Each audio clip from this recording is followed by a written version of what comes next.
صباح الفل وجمعة مباركة. قبل ما اقول لك السكن في الامارات غالي ولا رخيص، احنا في شهر 6 والجو نار. لو انت جاي تدور على شغل في الامارات ابعد عن 6 7 8، حاول تيجي في نص 9 اول 10.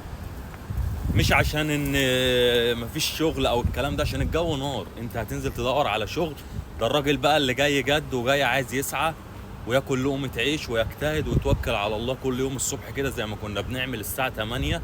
السي في المحترم الجميل كذا نسخة، هنزل الف في المولات، هنزل ادور في مجالي، هنزل ادور في بيزنس بي، هنزل ادور في كل الاماكن اللي فيها شغل، هخلص امارة. دي الناس اللي عايزة تدور على شغل وعايزة تاكل عيش طبعا جنب الاونلاين والسي في اللي هيتبعت. الله اكبر الله اعظم. زي ما قلت لك هتنزل وتدور وتسعى وربنا هيكرمك، مالكش دعوه بحد. كل واحد هنا ليه تجربه. كل اللي عليك انك انت تعال عامل حسابك في فلوس زياره واثنين وثلاثه، ويبقى معاك فلوس اكلك وشربك ومواصلاتك. حاول تطور من نفسك، حط في دماغك طبعا ان هو رزق، والرزق بتاع ربنا. ليك لقمه عيش هنا هتاخدها، مالكش هتبقى تجربه واديك جربت وترجع تاني عرفت اخطائك ايه. حط في دماغك ان اي حد بيتكلم انجليزي واي حد معاه مؤهل عالي واي حد البوزيشن والمجال بتاعه مطلوب، بتبقى الامور عليه سهله وبسيطه. انما جاي لسه ما معكش اي حاجه وجاي تدور في بلد مش بلدك، الموضوع بيبقى صعب ومرهق شويه.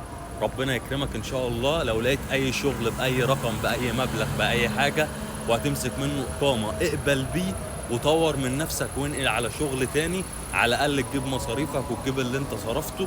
ربنا يوفق الجميع. وحط في دماغك ان هي تجربه صعبه مش سهله جدا، عشان برضو ولا بنبقى بنصعب قوي ولا بنقرب قوي.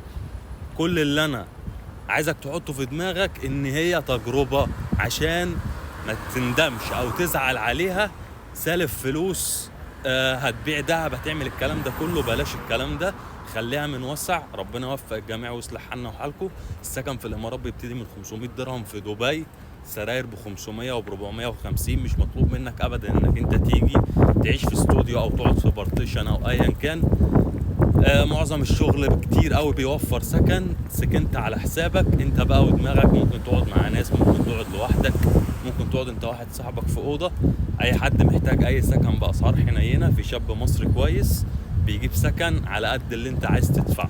ربنا يوفق الجميع ويصلح حالنا وحالكم حبايبنا، وجمعه مباركه.